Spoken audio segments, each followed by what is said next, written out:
अस्सलाम वालेकुम स्टूडेंट। हम डिस्कस कर रहे थे कन्वर्टिंग सम और डिफरेंस टू प्रोडक्ट। मतलब सम और डिफरेंस को हम प्रोडक्ट में कन्वर्ट कर रहे थे, जिसमें हमारे पास चार फार्मूलाज बने थे।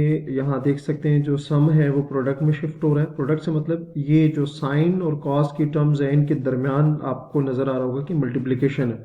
ठीक है, सो अब इससे रिलेटेड एक एग्जांपल देख लेते हैं। एग्जांपल है हमारे पास कि आपने क्या करना है कि sine 16 degrees plus sine 12 degrees, इसको किस में चेंज करना है? Into product. इसको किस में चेंज करेंगे? Into product. ये देख सकते हैं दोनों के दरम्यान में प्लस आ रहा है, तो मतलब सम को प्रोडक्ट में चेंज करना है। तो सबसे पहले देखिए कि दो साइन और दरम्यान में प्लस। तो अगर जो पहला फार्मूला है आपको नजर आ रहा होगा उसमें क्या है कि दो साइन है, sine P plus sine Q, और दरम्यान में क्या आ रहा है? प्लस आ रहा है। इसका मतलब पहले वाला फार्मूला यूज करेंगे। तो पहला वाला फार्मूला आपने जस्ट लिख लेना है यहाँ पर, उसमें वैल्यूज पुट करेंगे। So as sine P plus sine Q is equals to 2 sine p plus q by 2 cos p minus q by 2। ठीक है, अच्छा ये जो आपके पास है ये आपने इसको p कंसिडर करना है और इसको q कंसिडर करना है। तो p आपके पास आ जाएगा 16 और q आ जाएगा 12। जस्ट यहाँ फार्मूला में पुट कर देंगे। सो साइन p की जगह आपने पुट कर देना 16, q की जगह आपने 12 पुट करना है। 2 sine 16 plus 12 divided by 2 cos 16 minus 12 divided by 2. So sin 16 plus sin 12, sin 16 plus sin 12 equal आ जाएगा ये अगर आप देखें तो हमारे पास ये 28 बनेगा। 16 plus 12 28, 2 sine 28 2 sine 28 divided by 2, जबकि यहाँ से कॉस क्या आ जाएगा आपके पास? 4/2, कॉस 4/2, कॉस 4/2। कैंसिलेशन करेंगे, 2 1 जार 2, 2 14 जार 28, 2 1 जार 2, 2 2 जार 4।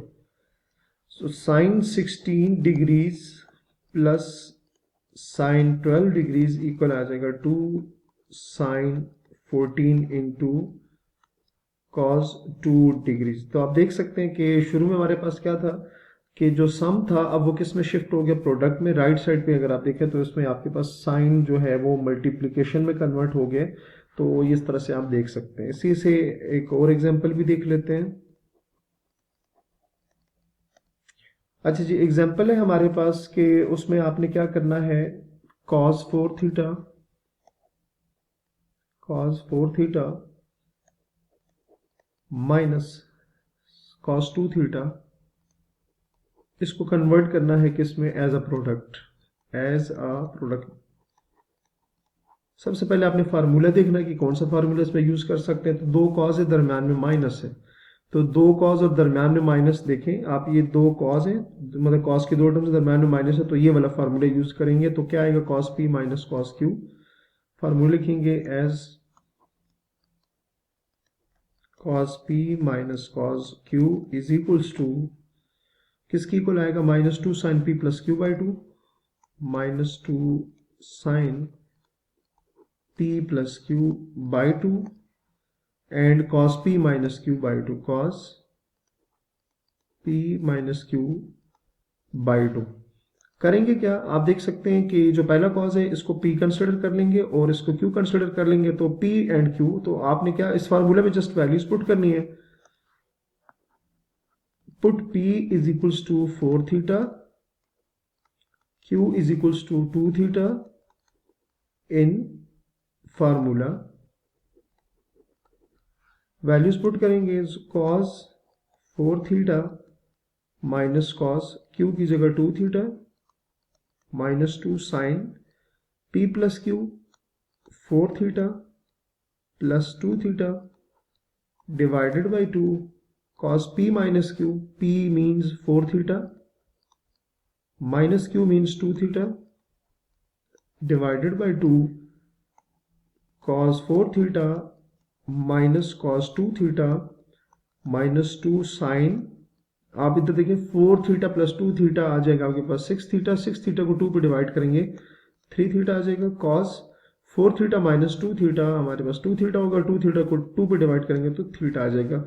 सो cos 4 theta minus cos 2 theta. अब ये देखिए डिफरेंस को किस में कन्वर्ट कर दिया, प्रोडक्ट में, मतलब साइन 30 और cos, हमारे पास जो थीटा आया है, अब इसमें साइन कौन सा आ रहा है, मल्टीप्लीकेशन का साइन, मतलब साइन और कॉस की जो टर्म्स है वो आपस में क्या हो गई हैं, मल्टीप्लाई हो गई हैं। ठीक है, सो इस तरह से आपको ये एग्जांपल जो थी ये भी समझ आ गई होगी, और इसमें इसी तरह से आप फार्मूलाज को, मैंने इसमें आपको सिखाया कि फार्मूला यूज किस तरह से करना है।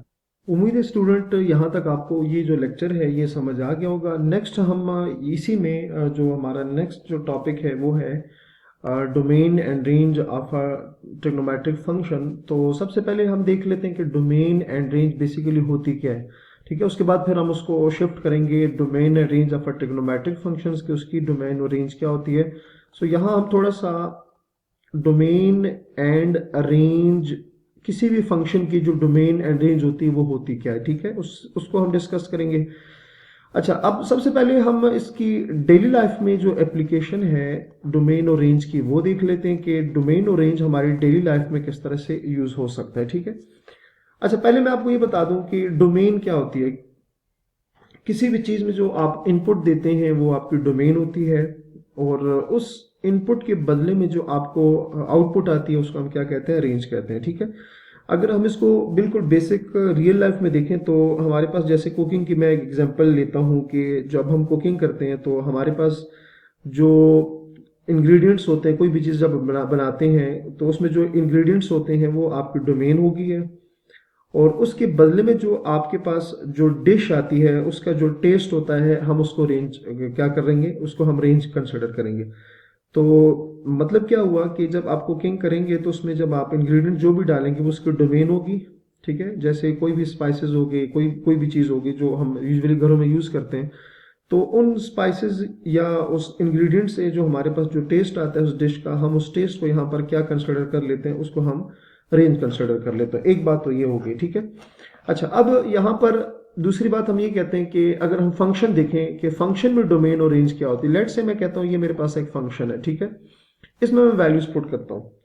पुट वैल्यूज क्या करूंगा, x की जगह मैं 1 2 एंड 3 4 पुट कर देता हूँ। x की जगह 1 पुट करें तो आंसर आएगा 1।